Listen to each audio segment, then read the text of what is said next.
누가복음 1장 5절 말씀을 보면 유대왕 헤롯 때에 아비야 반열에 제사장 한 사람이 있었으니 이름은 사가랴요, 그의 아내는 아론의 자손이니 이름은 엘리사벳이라, 이렇게 말씀하고 있습니다.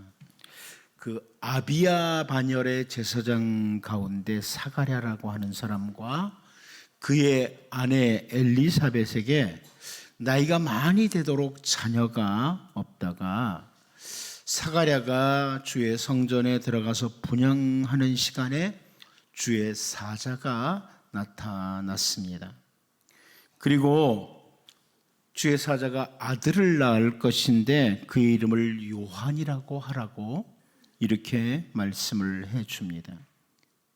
그리고 그 이어서 그 아들 요한, 그러니까 우리가 보통 세례 요한이라고 부르는 그 아들에 대해서 주의 사자가 설명을 해주는데 누가복음 1장 15절 16절을 보면요, 이는 그가 주 앞에 큰 자가 되며 포도주나 독한 술을 마시지 아니하며 모태로부터 성령의 충만함을 받아 이스라엘 자손을 주 곧 그들의 하나님께로 많이 돌아오게 하겠습니다, 이렇게 설명을 해줍니다. 이 세례 요한은 주님 앞에 큰 자가 될 것이다. 모태로부터 성령이 충만한 자다. 많은 사람을 하나님께로 돌아오게 할 것이다, 그럽니다. 그리고 이어서 누가복음 1장 17절을 보면 그가 또 엘리야의 심령과 능력으로 주 앞에 먼저 와서 아버지의 마음을 자식에게 거스르는 자를 의인의 슬기에 돌아오게 하고 주를 위하여 세운 백성을 준비하리라, 이렇게도 표현합니다. 한마디로 이 세례 요한은 주님이 오실 길을 준비하는 자, 예비하는 자다, 이런 설명입니다. 주님 앞에 큰 자로 주님 앞에 먼저 와서 주님이 오실 길을 준비하는 자가 바로 사가랴의 아들 요한, 세례 요한이라고 주님의 사자가 설명해 줍니다. 그 세례 요한이 사역을 시작할 때 마태복음 3장 5절 6절을 보면은 이때 예루살렘과 온 유대와 요단강 사방에서 다 그에게 나와 자기들의 죄를 자복하고 요단강에서 그에게 세례를 받더니, 이렇게 설명을 해줍니다. 정말 수많은 사람들이 세례 요한 앞에 와서 죄를 자복하고 세례를 받게 됩니다. 자, 이러한 때에 예수님이 등장을 해요. 이렇게 세례 요한이 아주 왕성하게 활동을 할 때 예수님이 등장을 하시므로 자칫하면 사람들의 눈에 이 세례 요한은 예수님과 경쟁자로 비추어 줄 수도 있었습니다. 사실 세례 요한의 제자들이 우리가 앞으로 살펴볼 그 요한복음 3장 26절을 보면요, 이렇게 표현해요. 그들이 요한에게 가서 이르되 라삐여, 선생님과 함께 요단강 저편에 있던 이 곧 선생님이 증언하시던 이가 세례를 베풀매 사람이 다 그에게로 가더이다, 이렇게 말을 합니다. 자, 그럼에도 불구하고 요한은 예수님에 대해서 경쟁의식을 가진 것이 아니라 철저하게 주 예수님과 관계에서 주님의 오실 길을 준비하는 자, 그렇게 살아갔습니다. 이제 오늘 본문 말씀을 통해서 예수님과 세례 요한, 이 부분을 좀 보면서 우리를 좀 돌아보고 주님의 백성으로서 우리가 더 신실하게 살아가는 복 있는 주님의 백성들이 될 수 있기를 바랍니다. 첫 번째로 세례 요한의 사역을 인정해 주시는 예수님이다, 저는 이렇게 봅니다. 세례 요한의 사역을 인정해 주시는 예수님이다. 우리 본문 22절을 같이 한번 읽어보겠습니다. 봅니다. 시작. 그 후에 예수께서 제자들과 유대 땅으로 가서 거기에 함께 유하시며 세례를 베푸시더라. 예수님께서 제자들과 함께 유대 땅에 가셨고 그곳에 유하시면서 세례를 베푸셨다, 이렇게 설명을 해줍니다. 물론 우리가 잘 알다시피 요한복음 4장 2절에서 확인할 수 있는 것 있죠. 예수께서 친히 세례를 베푸신 것이 아니요 제자들이 베푼 것이라, 이렇게 다시 설명을 해줍니다. 예수님이 베푸신 것이 아니라 제자들이 베풀었다. 그런데 예수님께서 제자들과 함께 계셨고 제자들이 세례를 베푸는 일을 하는 것을 막지 않으셨으므로 오늘 본문에서 예수님이 세례를 베푸셨다, 이렇게 표현을 해주고 있는 것입니다.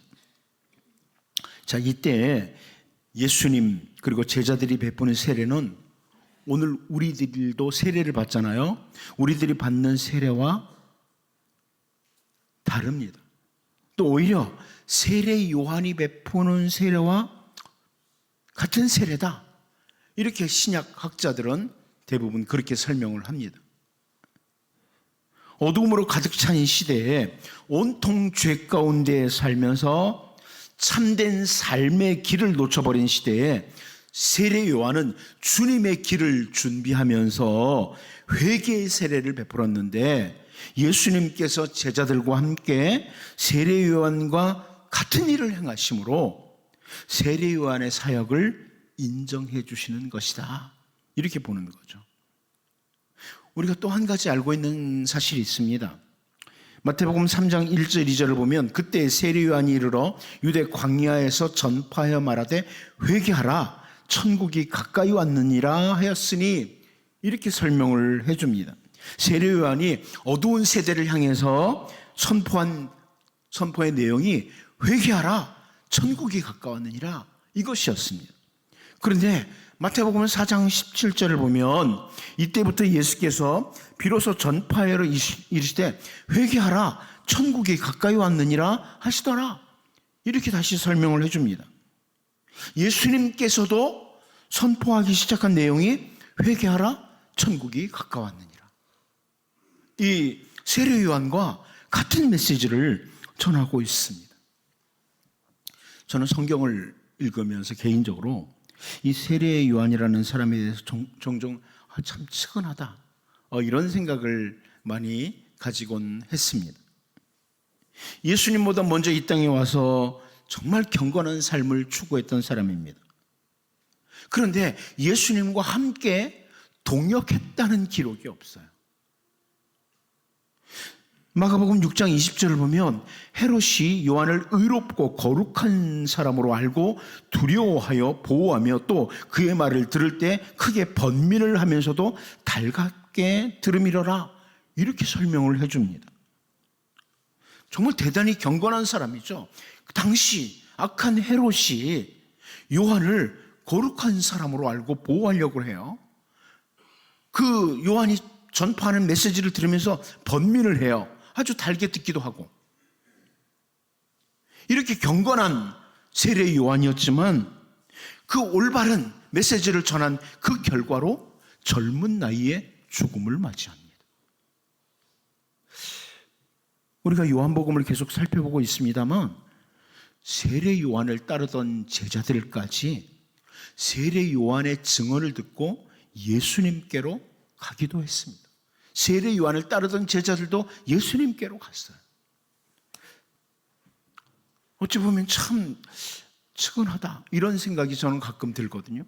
그런데 오늘 본문에서 예수님과 제자들이 세례 요한과 동일한 세례를 베푸시는 것, 이것을 통해서 사실 예수님은 세례 요한의 사역을 인정해 주시는 겁니다. 세례 요한이 올바른 사역을 하고 있다, 이것을 인정해 주시는 거죠. 또한 세례 요한과 예수님께서 동일한 메시지를 선포하심으로 세례 요한을 인정해 주시는 것을 우리는 충분히 볼 수 있습니다. 여러분, 우리들의 삶, 우리들의 사역도 동일합니다. 세상 사람들이 우리들이 살아가는 삶, 그리고 우리가 행하는 사역들을 보면서 비웃기도 하고 관심을 갖지 않을 수도 있습니다. 아니, 혹은 측은하게 여길 수도 있습니다. 왜 저렇게 살지? 이렇게 말입니다. 하지만 우리가 살아가는 모든 삶과 우리가 수행하는 모든 사역들을 우리 주님이 인정해 주신다면, 우리 주님이 인정해 주신다면 그보다 더 기쁘고 행복한 일이 어디 있겠습니까?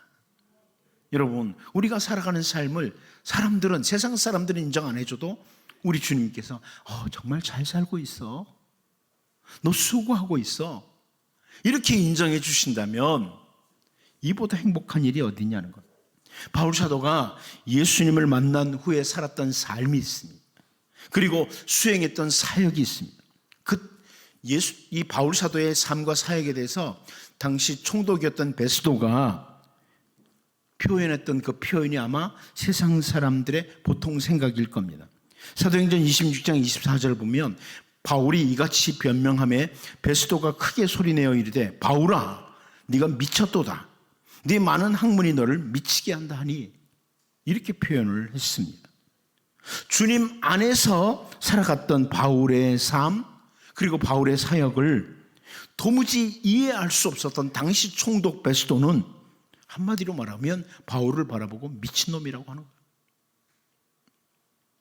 그런데 여러분, 바울의 삶과 사역을 언제나 바라보고 계시던 주 예수님께서 사도행전 18장 9절 10절을 통해서 이렇게 말씀하시죠. 밤에 주께서 환상 가운데 바울에게 말씀하시되 두려워하지 말며 침묵하지 말고 말하라. 내가 너와 함께 있음에 어떤 사람도 너를 대적하여 해롭게 할 자가 없을 것이니 이는 이 성중에 내 백성이 많음이라 하시더라. 무슨 말씀입니까? 바울의 삶과 바울의 사역을 예수님께서 인정해 주시는 겁니다. 바울의 삶과 사역을 예수님이 인정해 주는 겁니다. 여러분, 오늘 본문에서 세례 요한이 어쩌면 정말 짧은 생애를 살고 가면서 살았던 삶, 그리고 그 수고했던 사역, 우리 주 예수님께서 인정해 주시는 것을 보면서 어떤 상황 가운데서도 그 누구보다도 우리 주님이 바라보시면서 인정해 주시는 삶과 사역을 추구해가는 복 있는 주의 백성으로 살아갈 수 있기를 바랍니다. 두 번째로 옥에 갇히기까지입니다. 옥에 갇히기까지. 우리 본문 23절, 24절을 같이 한번 읽어보겠습니다. 봅니다. 시작. 요한도 살렘 가까운 에논에서 세례를 베푸니 거기 물이 많으니라. 그러므로 사람들이 와서 세례를 받더라. 요한이 아직 옥에 갇히지 아니하였더라. 여러분, 세례 요한은 우리가 이미 요한복음 앞부분에서 살펴봤지만 주 예수님께서 오시는 길을 충분히 준비했던 사람입니다. 요한복음 1장 15절에서 요한이 그에 대하여 증언하여 외쳐 이르되 내가 전에 말하기를 내 뒤에 오시는 이가 나보다 앞선 것은 나보다 먼저 계심이라는 것이 이 사람을 가리킴이라 하니라. 이렇게 했습니다. 예수님의 등장과 함께 아주 분명하게 예수님을 증언하면서 예수님이 오실 길을 준비한 사람이 세례 요한입니다. 요한복음 1장 27절에서도 곧 내 뒤에 오시는 그이라 나는 그의 신발끈을 풀기도 감당하지 못하겠노라 하더라. 이렇게 하므로 사람들이 모두 세례 요한을 바라볼 때 그 시선을 예수님께로 향하도록 했던 사람이 바로 세례 요한입니다. 한 가지만 더 보면요, 요한복음 1장 29절이죠. 이튿날 요한이 예수께서 자기에게 나오심을 보고 이르되 보라, 세상 죄를 지고 가는 하나님의 어린 양이로다. 세례 요한의 선포입니다. 결국 자기를 따르던, 세례 요한을 따르던 두 제자가 이 세례 요한의 증언을 듣고 예수님을 따르기로 갑니다. 누가 봐도 세례 요한은 자기에게 주어진 그 사역, 주님이 오실 길을 아주 잘 준비했던 이런 사람입니다. 그런데 오늘 본문 23절에서 세례 요한은요, 여전히 예수님과 그렇게 멀지 않은 장소 에논이라는 곳에서 세례를 베풀고 있습니다. 이 24절을 헬라어 성경으로 보면 제일 앞, 그 중간에 왜냐하면 가르라고 하는 단어가 들어가 있어. 그래서 제가 다시 이 24절을 번역하면 이렇게 번역이 돼요. 아직 세례 요한이 옥에 갇히지 않았기 때문에 세례 요한은 계속해서 에논에서 세례를 베풀었고 많은 사람들이 와서 세례를 받았다. 이게 23절, 24절을 제가 다시 번역한 겁니다. 아직 세례 요한이 옥에 갇히지 않았기 때문에 세례 요한은 계속해서 에논에서 세례를 베풀었다. 많은 사람들이 와서 세례를 받았다. 저는 이 자리에 그동안 주님의 복음, 십자가 복음을 위해서 주님의 몸된 교회, 하나님 나라를 위해서 많은 수고를 하신 분들이 있다고 봅니다. 혹은 우리 주님 만날 날을 기억하면서 진리 안에서 신실하게 살면서 하나님 앞에 아름답게 살겠다고 애를 쓰신 분들도 많다는 것을 알고 있습니다. 하지만 우리가 주님의 백성으로서의 삶과 사역은 우리의 호흡이 멈추는 그날까지 중단돼서는 안 됩니다. 중단되면 안 됩니다.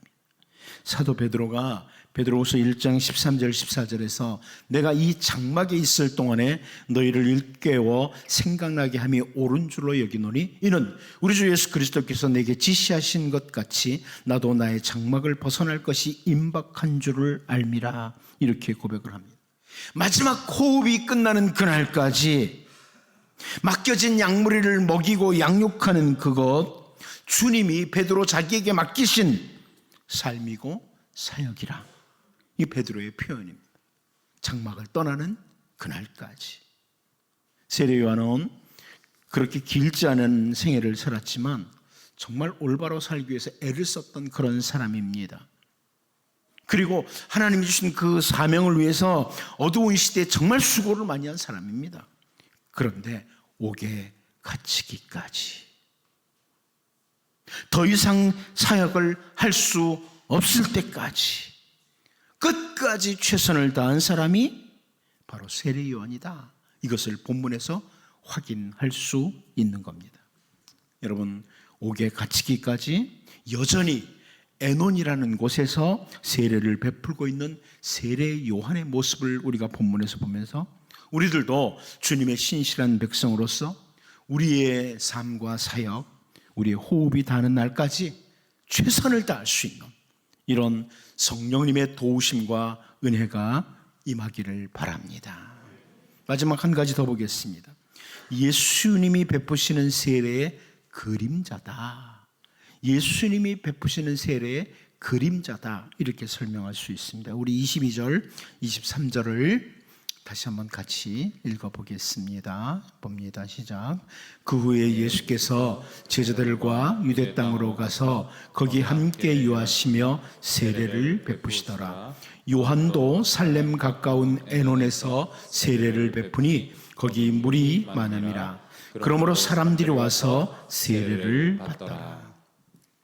제자들이 세례를 베풀었지만 예수님과 제자들이 세례를 베풀었다 하는 이 표현과 세례 요한도 역시 여전히 세례를 계속해서 베풀었는데, 오늘 우리들이 궁금한 건 뭐냐면 이 제자들과 세례 요한이 베풀었던 세례와 오늘날 그리스도인들이 받는 세례는 동일한 것이냐, 아니면 다르다면 어떤 관계가 되느냐, 이 부분입니다.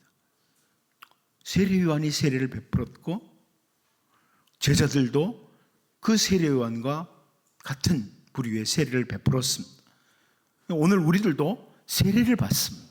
그렇다면 이 세례 요한이 베푸는 세례와 오늘 우리가 받는 세례는 같으냐 다르냐는 거죠. 제가 결론부터 말씀드리면, 요한이 베풀었던 세례는 회개의 세례였지만 오늘 우리들이 받는 세례는 십자가에서 대속의 죽음을 죽으시고 나를 위하여 피를 흘리신 주 예수님과 연합함으로 받는 세례입니다. 우리는 예수님과 연합함으로 받는 세례다. 이게 신학자들의 정확한 설명입니다. 여러분, 좀 길지만 로마서 6장 3절에서 5절을 보면요, 제가 천천히 한번 읽어볼 테니까 눈으로 따라와 보십시오. 무릇 그리스도 예수와 합하여 세례를 받은 우리는 그의 죽으심과 합하여 세례를 받은 줄을 알지 못하느냐? 그러므로 우리가 그의 죽으심과 합하여 세례를 받음으로 그와 함께 장사되었나니 이는 아버지의 영광으로 말미암아 그리스도를 죽은 자 가운데서 살리심과 같이 우리로 또한 새 생명 가운데서 행하게 하려 함이라. 만일 우리가 그의 죽으심과 같은 모양으로 연합한 자가 되었으면 또한 그의 부활과 같은 모양으로 연합한 자도 되리라. 계속 강조하는 겁니다. 그리스도와의 연합입니다. 세례 요한이 베풀었던 세례는 예수님이 베푸시는 세례의 그림자에 불과하다. 그림자에 불과하다. 실체는 예수님의 세례예요. 그런데 세례 요한이 베푸는 세례는 회개의 세례, 다시 말하면 그림자에 불과하다. 이런 말씀입니다. 우리 주 예수님이 베푸시는 오늘 우리가 받는 이 세례는 우리의 모든 죄에 대해서 그리스도와 함께 죽고 그리스도와 함께 사는 연합으로서의 세례입니다. 연합으로서의 세례다. 수많은 백성들에게 세례를 베풀었던 세례 요한은 마태복음 3장 11절을 통해서 나는 너희로 회개하게 하기 위하여 물로 세례를 베풀거니와 내 뒤에 오시는 이는 나보다 능력이 많으시니 나는 그의 신을 들기도 감당하지 못하겠노라. 그는 예수님은 성령과 불로 너희에게 세례를 베푸실 것이요. 이 그리스도와 함께 연합된 세례를 이렇게 표현을 합니다. 여러분, 오늘 우리는 주 예수 그리스도의 이름으로 세례를 받았고 오늘 우리들은 예수 그리스도와 함께 죽었고 그리스도와 함께 산 자다. 이것을 기억하고 더욱 그리스도 안에서 아름다운 삶, 아름다운 사역을 추구해 나가는 이런 은혜가 있기를 바랍니다. 기도합니다. 하나님 아버지, 세례 요한의 삶과 그 세례 요한의 사역을 인정해 주시는 우리 예수님을 보면서 오늘 우리들이 어떤 상황에서도 그 누구보다도 우리 주님 바라보며 주님이 인정해 주시는 삶과 사역을 살아갈 수 있도록 주님 도와 주옵소서. 옥에 갇히기까지 여전히 에논이라는 곳에서 세례를 베풀고 있는 세례 요한을 보면서 오늘 우리들도 주님의 신실한 백성으로서의 삶과 사역을 우리의 호흡이 닿는 그날까지 최선을 다할 수 있는 이런 은혜를 내려 주옵소서. 주 예수 그리스도 이름으로 세례를 받은 우리들, 주님과 함께 죽었고 주님과 함께 산 자라는 것 기억하고 또 그리스도 안에서 아름다운 삶과 사역을 추구해 나가는 복 있는 자들 되게 하여 주옵소서. 예수님의 이름으로 기도하옵나이다. 아멘.